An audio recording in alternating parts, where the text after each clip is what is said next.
God, you all sound terrible. I sound amazing. Fuck you. We are having several technicality. Greatest podcast of all time. We're having several technicality.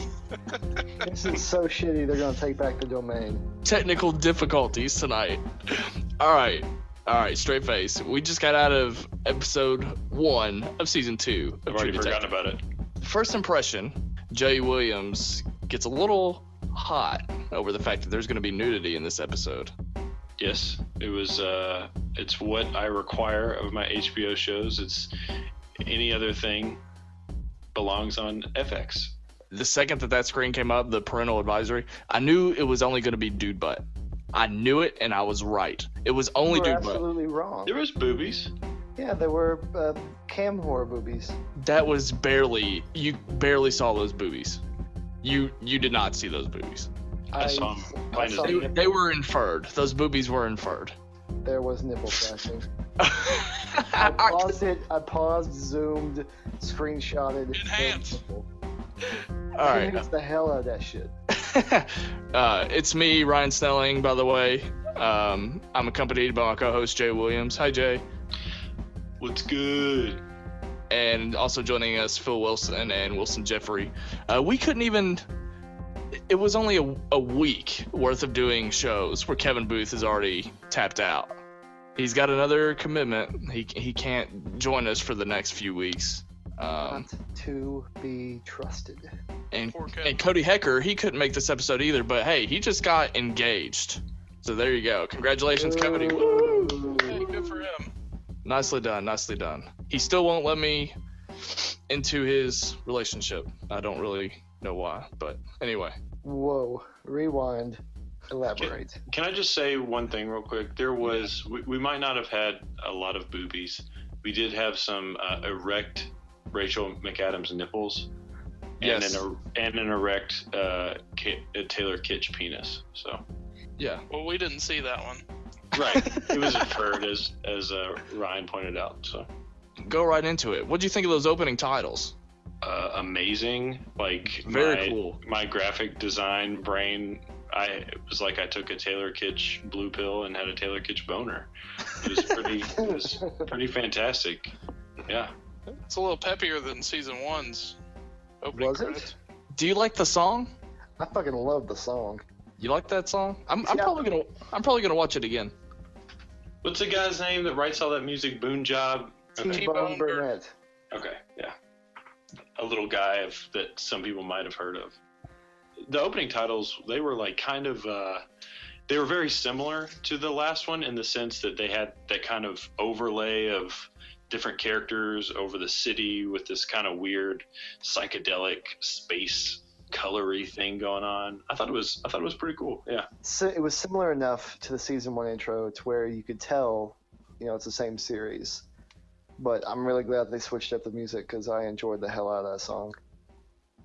Other than the main credits, this could be a totally different show than that season 1. I mean, I know that it's an anthology. I know that they're not supposed to be in the same universe or whatever, but it's definitely its own show. I mean, I didn't really see, we still get the same kind of vibe and tone of it, but I mean, It's its own thing for sure. I didn't really see many parallels at all to the first season. And I guess I don't really know what I expected, but right off the bat, these characters didn't meet each other until the very end, whereas in the first season, they met right away and they were already partners. But if I had to ask you one question, just from the first episode, of the biggest difference between the first season and this season, what would you guys say it was? Setting. Okay, that's a good one. Motivation. Ooh. It's a tough one. I would say the biggest difference that I noticed right off the bat is you don't have like the first season's got kind of this underlying supernatural / philosophical edge to it, and this newer season I didn't see that. Like the characters are similar in the fact that they're horrible human beings for the most part, but you don't have someone spouting off thought-provoking stuff in a car like Russ Cole did early on in the first series. So that's the biggest thing that stands out to me. If they did do that, I would complain. It's interesting that everybody had a different takeaway, because my biggest takeaway was the fact that, I mean, let's be honest, we're dealing with a lot more characters this season than the first season. I mean, ideally we were really dealing with McConaughey's character and Woody Harrelson's character and kind of everybody involved with them. But, with Vince Vaughn, Rachel McAdams, Taylor Kitsch, and what's his name? Old Irish dude. Colin Farrell. I mean, there's just a lot going on.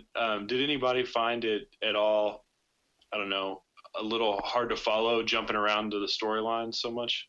Actually, Becca texted me and said, "Is True Detective any good?" And it was about 30 minutes in. I said, "Honestly, I don't know what's happening." Well, I was just racking my brain trying to figure out detectives in different places, different careers. Like, it's like sheriff, PD, and then highway patrol. Like, and all their stories are very separate. So I'm thinking, like, how are they going to come together? Did anybody watch the preview for the next episode at all? No. Okay. Nope. Okay, so I did watch it, and they kind of like address that. It's pretty clear, and I got this by the end of it, which I'm sure we'll touch on here soon. But that this was kind of like the setup episode.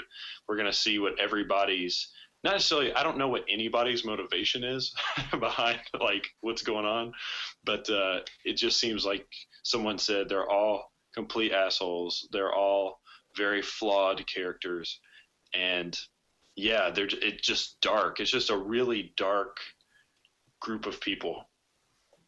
I paid extra attention to Vince Vaughn's character because I thought he was the most out of place going into the show. So I paid particular attention to him. And then you mentioned last episode that he was going to be sort of this mob kind of guy, and I was very intrigued by that.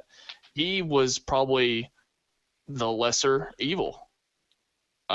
So far, at least. Yeah. Than our lead, Colin Farrell, who's supposed to be a cop. So I really, really liked that surprise. Let's rank from 4 to 1. First of all, the most interesting characters that everybody found. Phil, start off with your number 4. Number 4, like as in the least interesting out of the bunch? Yeah. I would say Taylor Kitsch. Okay. Does everybody agree with that? Yeah. No, I disagree. Oh, okay. Who's your number 4? Vince Vaughn. Wow. Yeah. I thought I would have put him at number 2. Well, actually, I personally thought his acting in the episode kind of surprised me. I thought his acting was pretty, believable. I could believe that he was this guy. It seems like there's some sort of weird power struggle going on. Did anybody get that? Yeah. I liked him the most during the flashback with Colin Farrell, where he's got an angle and he's trying so hard to pretend he doesn't, like he's doing it out of the goodness of his heart. Like that whole scene did it for me. Just to clarify what my thoughts on Vince Vaughn going into this, I knew that he could act it. It was more of like, why not just get anybody else? That was sort of my thought. So I didn't really complain. I didn't hate that he was in it. That's who I wanted to watch. What about your number 1 most interesting person? We'll just run both ends of the spectrum. Definitely Colin Farrell's character. Right. Yeah. Yep, I agree with that. I'd say Farrell, Vaughn, McAdams, Kitsch, in that order. McAdams is related to everyone she comes across, by the way. And every scene she's in, she sees a new relative. I did not like the scene with her and her sister. I thought that was a kind of a weird, cheesy scene. Her sister ruined that. Yeah. Oh, did you guys notice that run? The what? The run. Watch that scene again. As soon as she tells her fuck you, she runs back to the house, and it's the goofiest goddamn thing I saw the whole episode. Colin Farrell, man, if there is any more of a troubled soul I mean, can we just go straight to one particular scene? Yes, go. The show that we're all probably thinking about, the scene of him going to this kid that bullied his kid. I guess his redheaded stepson. Right. Now, pause right there. We don't know if it's his kid. Right. In what fucking universe is there a bully named Aspen?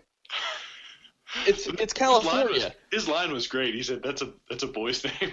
It's California. You know they got weird ass kids named out there. I mean, all the celebrities name their kids after like fruit and shit. Hey, not to go down a weird road here, but was there a surprising amount of redheaded people in this episode? Yes. I thought that Vince Vaughn's girlfriend. Is that the tangent we're going? I thought Vince Vaughn's girlfriend was supposed to be the kid's mom or something, just because they both red hair. And the random secretary was a redhead too. I don't even know who you're talking about. The missing Ben Casper, or whatever. I think his name's Ben Casper. Yeah, it's crazy to me. I don't know if anybody agrees with this, but just remembering it off the top of my head, the one tiny bit of comedic relief came from Colin Farrell, both in his situation and in that line where he said, "That's a boy's name." Like the most flawed character, most depressed character. He had one of the only comedic lines for me, at least, in the whole show. He called his own son a fat goddamn pussy. Yes. Yeah. Who's bullying you, you fat little pussy? Hey, honestly, the other comedic line, which I thought was weird, was Vince Vaughn's assistant. Vince says something like, "I'm gonna shove his foot so far up his ass," and then his assistant's like, "That he'll be spitting shoelaces." I already hate that guy. I don't know why. I just already can't stand that guy. Well, why wouldn't you after a line like that? Exactly. Yeah. No. All right, go back to what you were saying, Jay, about that scene where he's confronting the bully. Well, they were really two scenes in one, because I had forgotten about the scene where he was confronting his son with his, I guess, the son's stepfather or whatever that guy is, who kind of looked like, I don't know, Jason Sudeikis' like younger retarded brother, and So specific. But yeah, so that scene, it started out with that scene, him absolutely losing his shit, to driving to this kid's house. He was probably wasted, just fucked up on something. Oh yeah. When the dad comes to the door and he turns around and puts brass knuckles on, I was like, is he gonna beat the shit out of this kid? I have a really dark sense of humor anyways, so I was like really intrigued by that. I don't know what that says about me, but I don't know. I think we all thought that. Didn't we all think that? Yeah, that speaks volumes to the character, that you thought he was capable of punching a 12-year-old in the face with brass knuckles. I was believable. I legitimately thought he was going there. And when he was beating the shit out of the dad, I was like, okay, well, this is a little bit more, I don't know. There's a little bit more humanity in this guy than I thought there was, but no. I think we may be conditioned to think that too, considering, Woody Harrelson beating the daylights out of those two kids in the first season. That's true, yeah. I'd forgotten all about that scene. Yeah, that whole scene though, I don't know. That's when the show for me started to breathe life. Life was breathed. Is it breathed? Brothed? It was brothed into the show. I was a little lost. Techniculty, yeah. Yeah, techniculty. Joseph in the Techniculty colored dreamcoat. I was a little lost through a lot of it, trying to piece together all this stuff. And yeah, that's when I finally started to get that was the payoff for me. That and the whole last scene of the show for me was the payoff. So it reminded me of my experience with The Wire when I'm watching that first episode and they're just rattling off names of people that you don't know yet. So I just kept hearing, like, especially in the scenes with Vince Vaughn, they're talking about this guy and this corporation and this over here, and they just kept spitting shit out, and you can't follow it. And I actually turned on captioning to make sure that I didn't lose anything, because I'd be stupid if I just started this podcast and didn't know what I was talking about. But and then it kind of brings it back around, because at the end you learn all the characters' names, and I didn't know Ray's last name. They might have said it early in the episode, but I didn't pay attention to it. Something super Hispanic sounding.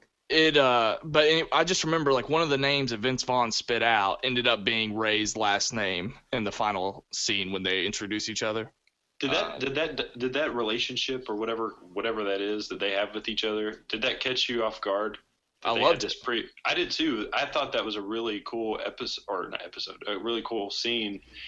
And it started out really bizarre with them staring at each other like they hated each other. I mean, that's the sort of stuff when I was watching this that I was like, okay, we might be in, I know this is going to say a lot, it's a big statement, we might be in for an even more deep and more intertangled web than from the first season.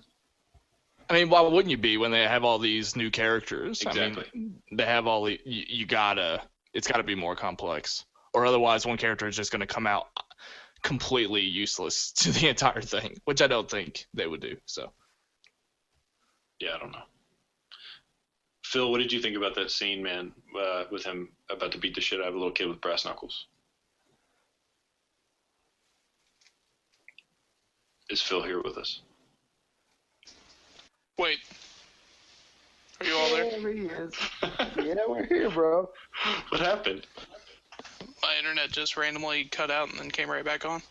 Okay. Have you been watching more Counting Crows videos? No, I have nothing open, I promise. Okay, I'll restate the question. I was asking you a question. It was just like radio silence. What were your thoughts on that scene with Colin Farrell, the brass knuckles, beating the shit out of a kid? I know you hate kids anyways, so how excited were you? I think the exact thing I sent in the group text was LMFAO, Jesus Christ. Because of what he said to the kid. And yeah, I was really excited to see something like that because, you know what I mean. well, someone's dad get beat senseless in his front yard. I would have done the exact same thing. The final line he said, if you ever bully again, I'm going to come back and butt fuck your dad with your wife's decapitated corpse, I think. I wouldn't even know what that meant at that age. I didn't know what butt fuck was at 12. How much of a Vince Vaughn line is that, first of all? I mean, that is like straight up something he would say. It's a great line. And another thing nobody's touched on, the fact that like right before he went up to the house, wasn't he like doing a voice message to his son being like, I'm sorry things got so out of hand. Yeah, he was sitting in a car smoking weed and waiting for, I guess, the police office to give him whatever. The one thing that I really appreciated was just, I mean, I guess I should have expected this from True Detectives, but just how dense and dark it was throughout the entire thing. Like it never let up at all. Did you guys get that vibe? Yeah, there's not too much hope to it at all. Yeah. It's just kind of gloomy and everything sucks. Yeah. The one thing that I don't want to leave this podcast without saying was I was skeptical. Phil, you talked on the opening episode about the surrounding environment, the setting being a character. I was a little I didn't know if that was going to happen in this season, but man, I think they actually established that very well with a lot of those overhead shots. You just see how fucking big California is, and I thought those overhead shots were just gorgeous, absolutely breathtaking. Definitely, and I'm really excited. I love seeing Los Angeles on film. Nightcrawler is probably the latest example of like really good nighttime LA. Collateral, Drive. I love those types of movies. I just love the character that LA has itself. So I'm particularly stoked for that. And again, that's what I said. I took away from the episode the most was the setting. So yeah, it's more of a rural California, the mountains of California, I suppose. I still don't think it had the same impact as, the swampy area does. I mean, it may turn out to be just as good, but for me, it didn't have that same, like, overbearing creepiness to it that the swamps had. Season 1, like, you felt so isolated. Yeah. That's what I took away from it, and I've never thought about setting in this manner, but the setting had, well, I guess I have, it had this overwhelming different tone. Like everything, the city is so busy, it's so big. You know, when in the first season, I knew that all that was going down where it was, and I never felt like the two characters were too far apart from each other, if that makes sense. But in this season, I thought they were. I had no fucking idea where they were in relation to one another. You know what I hate is that they wasted that scene with Colin Farrell putting on the ski mask. Oh yeah. Like when I saw that trailer, I was like, that's gonna be like the biggest scene of the show. Yeah. And, like, I like the way they did it, but I really wish they didn't waste that. I tell you what, though, what that means is really we haven't seen any footage past episode 1. That's true. Which is pretty awesome when you think about it. Yeah, I recognized a lot of those shots. By the way, we didn't mention this episode was directed by Justin Lin of Fast and Furious fame. Another big point was what seems to be like the main mystery, I guess, is this, what's that guy's name, the old man that they... It's Ben Casper. Casper. So there's this guy, and they kept going back to him every, like, maybe 10 minutes. They would kind of quickly show a scene. And the first time you saw him in that car with those glasses on, was there, like, some sort of dead bird?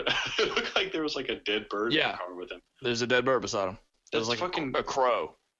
Yeah, I thought it was an owl. No, it was like a black bird. It was like a crow or a raven or something, but Yeah. I didn't know if it was a real crow or raven or if it was some kind of like statue or some kind of something. It was definitely creepy. It was definitely eerie. It was the first real kind of eerie, you know, I don't know, supernaturally vibe that I got. I don't know if that's ever going to play a part in it, but the killer was transporting the dead body and just had to stop off at the antique mall and pick himself up a stuffed raven. What can we expect with not just the next episode, but the whole season in general? I'm really anticipating the relationship between Colin Farrell and Vince Vaughn. Well, I guess I should start saying their character names, Ray and Frank. I'm really anticipating that, and I think that's going to be great. Can we talk about the final scene real quick? Yeah. I mean, what did everybody take away from the final scene? I thought it was actually cool how they kind of had a crash sort of moment, like the movie Crash, which is something that's been overdone in movies in general, but just a point where all the characters kind of converge together. All those cops came to that scene like fucked up on something. Viagra, cocaine, Yeah. alcohol, yeah. See, I'm torn spectrum. about this because sometimes to me when like Taylor Kitsch found it by accident, I'm kind of like, yeah, here we go. Like it kind of takes me out of it a little bit. Like, he accidentally slipped and found the biggest case. So I get that. Yeah. But think about how dumb the circumstances were to get to that point. He's on suspension because he tried to bribe a woman to give him a blowjob. Like, I think we interpreted that scene differently. I took it as meaning he denied the blowjob, and she tried to claim that he asked for it. They never really referenced it, but the fact that, I mean, he's obviously having issues with his penis tells a different story. is it really important? It's not. That's all he needs. more importantly, how did Colin Farrell drive a car to where they were at? Being so fucked up, is that what you mean? Yeah, I mean, he was high on cocaine. He was driving around the whole episode fucked up. Whiskey. Yeah, but at that point, that was like a whole day worth of crap he had been on. Well, obviously Phil's never He's driven Irish. on cocaine, alcohol, and weed. Am I right, guys? I mean, Yeah, maybe it increases your ability to drive. I don't know. So Coke stupid. just makes him hyper-focused. yeah. Taylor Kitsch, I think I didn't really have a problem with him coming across the case because it's not like he had the busiest day of his life. Like, it's not like he was being super cop in the entire episode and then happened to come across the case. It was more realistic and just kind of a dumb setup. Right. And I guess If Colin Farrell came across it, then I would see your point. okay. Well, the other thing that bothers me about it is the point that, you know, you acknowledge that they all came there either high or drunk or whatever. I think that's almost a little too heavy-handed in saying, like, these guys have a bad life and or they're bad people. That they all converge at that point. I don't think they're bad people. Colin Farrell is walking the line for sure. I mean, there's no reason why he should have, but he was drunk. So. Well, Rachel McAdams told her sister that she would rather her go back to drugs than do porn. So that's pretty messed up. They're all. I wouldn't put that on them. I mean, I would say they've all had, from what I can tell from one episode, they've all had some pretty fucked up experiences. Like whatever happened with Colin Farrell's wife, there was some sort of illusion that something happened with Rachel McAdams' mom. I don't know. There's some post-traumatic stress going on with Taylor Kitsch. So my observation was that, like, they're not necessarily terrible people, but every single one of them is set on a path to self-destruction. Yeah, that's a good point. Right, and it makes it interesting, and I'm not taking that away from the story. What I'm saying is the fact that they all converge at that moment messed up on stuff is just, like I said, I think it's a bit heavy-handed. I agree with you. I think that's a valid point, that it is kind of it's just a kind of an age-old storytelling tactic. Like, all these people have to make things right, or whatever it is, you know? Let me ask you this. We sort of discussed the reviews in the last episode. Was this episode was it just obvious in any way that it's just not going to be as good as the first season? Like, is there any indication that this is like, oh, this will never live up to season 1? Look at it this way. It's the same kind of minds behind it, and I'd say for the most part, all 4 of us were extremely happy with the character study of 2 guys. Now we get 4. Right. And there's still the interesting side elements of this weirdo Ben Casper guy who his eyes are chemically burned out of his skull and whatever. So you've got off. Yeah, you've got a cool case, and you've got 4 characters this time to really dive deep into, and it's going to be really different. I highly doubt it lives up to the first season, but I'm excited to see where it goes, really. Yeah, that's kind of how I feel. It actually made me, the longer the episode went on, the more hopeful I became of the rest of the season, because the more intrigued I was by all these individuals. And I think it is kind of breaking down that whole mentality of, one season living up to the other, because as somebody said, it's a different story, different cast, different animal, I think. But it also checked the boxes of everything I was looking for in True Detectives. Just dark, incredibly just dreary, and obviously very character-centric too. If in the next 7 episodes, if I don't see Rachel McAdams use that belt knife, I'm gonna be pissed. I can't wait. I want her to be a badass. I can't wait. I'm really excited to see what she brings to the show, for sure. So overall, it sounds like we had a good experience with the show. Thanks for listening to this episode. Please subscribe to our show on iTunes and also Podbean. Come back next week. We'll be here for episode 2, guys. Also, follow us on Instagram and Twitter at DeathToDVR. We appreciate it. Thanks, guys.